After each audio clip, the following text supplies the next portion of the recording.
여호와여, 내가 심히 깊은 구덩이에서 주의 이름을 불렀나이다.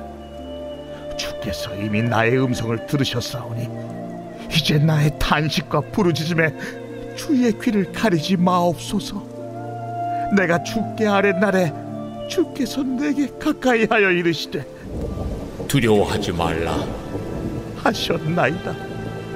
주여, 주께서 내 심령의 원통함을 풀어주셨고 내 생명을 속량하셨나이다. 여호와여, 나의 억울함을 보셨사오니 나를 위하여 원통함을 풀어주옵소서. 그들이 내게 보복하며 나를 모해함을 주께서 다 보셨나이다. 여호와여, 그들이 나를 비방하며 나를 모해하는 모든 것, 곧 일어난 나를 치는 자들의 입술에서 나오는 것들과 종일 나를 모해하는 것들을 들으셨나이다. 그들이 한지나 서나 나를 조롱하여 노래하는 것을 주목하여 보옵소서. 여호와여, 주께서 그들의 손이 행한 대로 그들에게 보응하사 그들에게 거만한 마음을 주시고 그들에게 저주를 내리소서. 주께서 진노로 그들을 뒤쫓으사 여호와의 하늘 아래에서 멸하소서. 오늘 말씀은 고통의 현실, 믿음의 기도라는 제목으로 함께 말씀을 나누겠습니다. 오늘 본문에는 이제 하나님 앞에 간절하게 기도하는 내용들이 나오는데요. 자기의 고통, 또 민족의 고통을 가지고 하나님 앞에 나아갑니다. 오히려 문화적으로 본다면 우리는 어떨까 싶기는 하는데요. 예를 들면 우리는 내 인생이 고통스럽고 한스러우면 이렇게 자기를 신세를 한탄합니다. 예를 들면 가정에 문제가 있었다 그러면 어린아이가 다쳤다, 또는 이렇게 좀 우리 표현으로 하면 얼굴 팔 일이 있었다 그러면 아이가 어떻게 다쳤는지 뭐 했는지 이걸 먼저 봐야 되는데 아이고 그러면서 내 신세를 한탄해 버리는 겁니다. 예를 들면 뭐 배우자가 또 아팠다, 갑자기 큰 문제가 생겼다 그러면 이 사람의 아픔이 어떠한가를 보기보다도 오히려 나 창피해서 어떻게 살아 그러면서 나 중심이 되어지는 그런 모습이기는 합니다. 그런 면에서 우리가 좀 신앙생활에서 바뀌어야 될 일들이 무엇이냐면 내 신세 한탄하는 것을 뛰어넘어서 하나님 어떻게 해야 합니까? 하나님 붙들어 주셔야 합니다. 이런 고백으로 나아가는 모습이 좀 더 신앙적인 모습이라고 할 수 있을 것입니다. 왜냐하면 오늘 예레미야는 그가 애가를 노래 불러오면서 사실 우리의 애가하고는 좀 다릅니다. 일반적으로 우리 애가 같은 경우는 자기 신세를 한탄합니다. 그리고 아파하고 고통스러워하고 이런 모습으로 그치는데, 오히려 성경에서 애가는 그 고통과 문제를 하나님께 가지고 나아갑니다. 하나님이 해결자이십니다. 하나님은 언제든지 그 하나님이 정의로우시고 공의로우신 분이기에 하나님 이 문제를 해결해 주십시오, 이렇게 나간다라는 것입니다. 우리가 좀 신앙생활하면서 바뀌어야 될 모습들이 있습니다. 그것은 우리가 어떤 어려움들이 있거나 문제가 있으면 우리는 두 가지로 생각을 합니다. 왜 나한테 이런 일이, 그러면서 또 때로는 하나님에 대한 비난 또는 하나님에 대한 원망함이 상당히 많이 있는 것 같습니다. 아마 이건 우리 민족적으로 오랫동안 가지고 있었던 침략과 고통 속에서 나오는 모습이지 않을까 싶기는 한데요. 오히려 우리 그리스도인들의 모습은 원망의 모습이 아니라 그냥 일어난 현실입니다. 그럼 현실에 대한 원망, 누구에 대한 저주 이렇게 가는 문제가 아니라 오히려 이 문제가 발생했으면 하나님 어떻게 해야 합니까? 하나님 살 길을 열어주셔야 됩니다. 이런 모습으로 좀 더 성숙해 가야 되는 모습이 우리 그리스도인들의 모습이라고 할 수 있을 것입니다.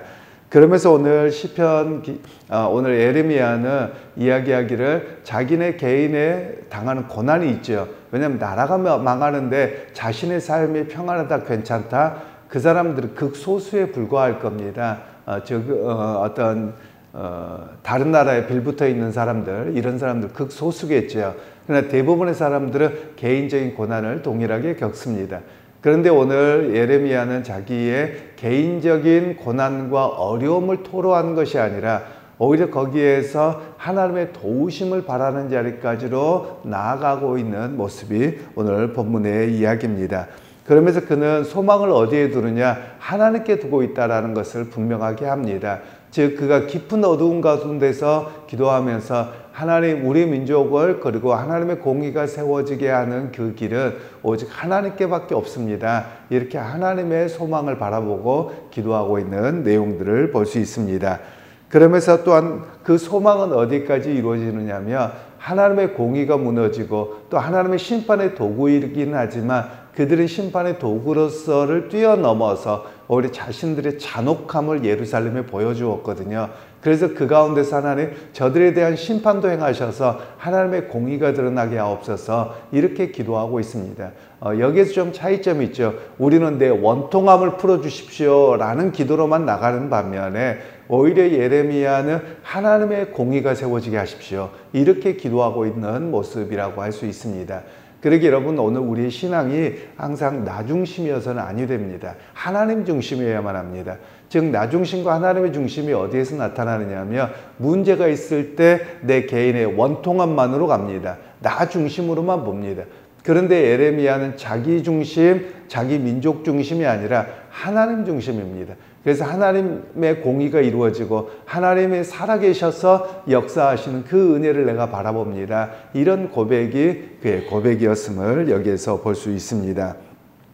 그러면서 그는 이제 절망 속에 있었지만 그 절망에 빠지지 않습니다. 오히려 그 절망 속에서 하나님의 도움의 손길을 바라보는 그 모습이 오늘 예레미야의 모습인데요. 오늘 우리에게도 마찬가지입니다. 개인적으로 보자면 절망 가운데 빠질 때도 있습니다. 헤어나오지 못할 것 같은 그런 상황도 우리가 경험하기 나름이지요. 그런 가운데서도 믿음의 사람들이 해야 될 일이 있습니다. 그래도 하나님께 소망을 둡니다. 이런 고백이 있어야만 하는 것이죠. 우리나라의 역사적으로 보면 이런 평가를 내리곤 합니다. 고난에 있는 사람들일수록 또 더 믿음으로 서게 되는 그런 모습들이 있는 것이 사실입니다. 예를 들면 역사적으로 보면 이런 평가들을 많은 분들이 합니다. 어떤 내용들이냐면 우리나라가 이렇게 갑자기 100여 년 만에 또는 이렇게 100여 년 전이라고도 봐야 되겠네요. 1907년에 평양 대부흥운동이 일어났을 때 그 일제 강점기 때 굉장히 교회가 부흥합니다. 핍박이 있었음에도 불구하고 그렇습니다. 왜 그러냐면 삶의 고난이 찾아오고 나라가 이렇게 망하고 그 어려움 속에서 어디에서 소망을 찾냐면 세상적으로 소망을 찾을 수가 없는 겁니다.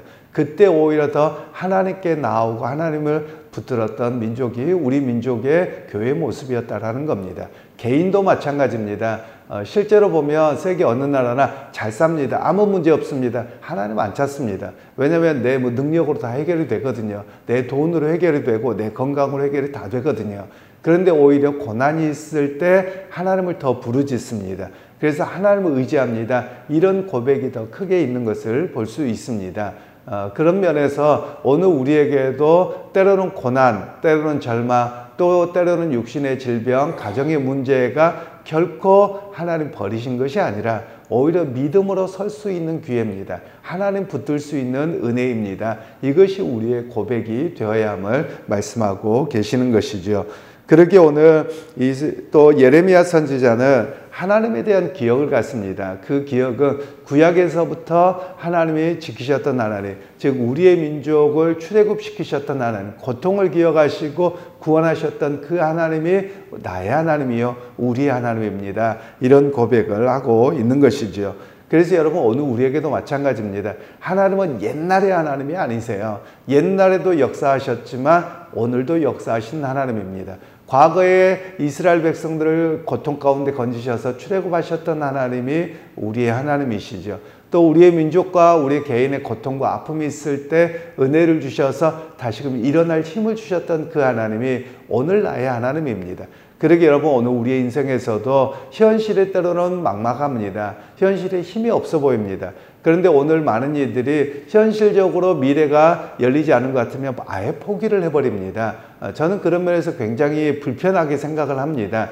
왜냐하면 안 되면 언제까지 해야 됩니까? 안 되면 포기할 게 아니라 안 되면 될 때까지 하는 겁니다. 그러면서 하나님의 도우심을 구하는 겁니다.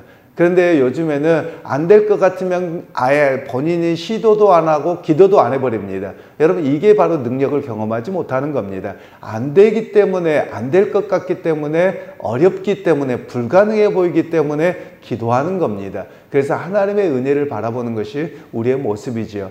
여러분 예레미야 입장에 생각해 보면 나라가 망했습니다. 그리고 다 포로 끌려갔습니다. 여러분 도저히 희망이 없는 겁니다. 실제로 이 이후에 그들이 70년 만에 돌아오지만 나라도 못 세웁니다.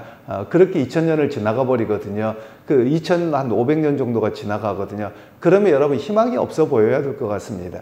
그런데 믿음이라고 하는 것은 무엇이냐면 희망의 끝자락에서 아니면 절망의 끝자락에서 희망을 보는 겁니다. 절망의 끝자락에서 나는 도저히 불가능하기에 하나님을 의지합니다. 하나님을 바라봅니다. 그 능력의 주님을 의지합니다. 이것이 바로 우리의 고백이라는 것입니다. 그래서 믿음의 기도는 정말 간절한 기도는 어디에 시작되느냐? 절망 속에서 고통 속에서 하나님을 바라봄으로 시작된다라는 것입니다. 그러게 여러분 우리가 쉽게 불가능하다고 쉽게 포기하지 말고 오히려 그 불가능하고 어려움이 있다면 그때가 하나님의 역사하실 때입니다. 이때 하나님의 능력을 보여주실 때입니다. 이렇게 간절히 붙들고 기도하는 자리에서는 그럼 우리 모두가 되기를 소원합니다. 그래서 오히려 제가 마지막으로 드리고 싶은 말씀은 포기하지 말고 기도합시다 라는 겁니다. 쉽게 포기하지 말고 기도하고 의지함을 통해서 하나님의 살아계신 능력을 경험하고 또 사모하고 그 능력 속에 나오는 그런 우리 모두가 되시기를 주님의 이름으로 축원합니다. 하나님 오늘 또 우리에게 말씀을 통해서 은혜를 주셨습니다. 우리가 매 순간 넘어져 버리기도 합니다. 안 될 것 같으면 포기하고 앞이 보이지 않은 것 같으면 절망의 수렁에 빠질 때가 있습니다. 그러나 우리 오히려 절망의 끝에서 역사하시는 하나님을 바라보고 의지하게 하셔서 흔들리지 않는 믿음의 성도들이 다 되도록 우리를 붙들어 주시고 인도하여 주옵소서. 예수님의 이름으로 기도하옵나이다. 아멘.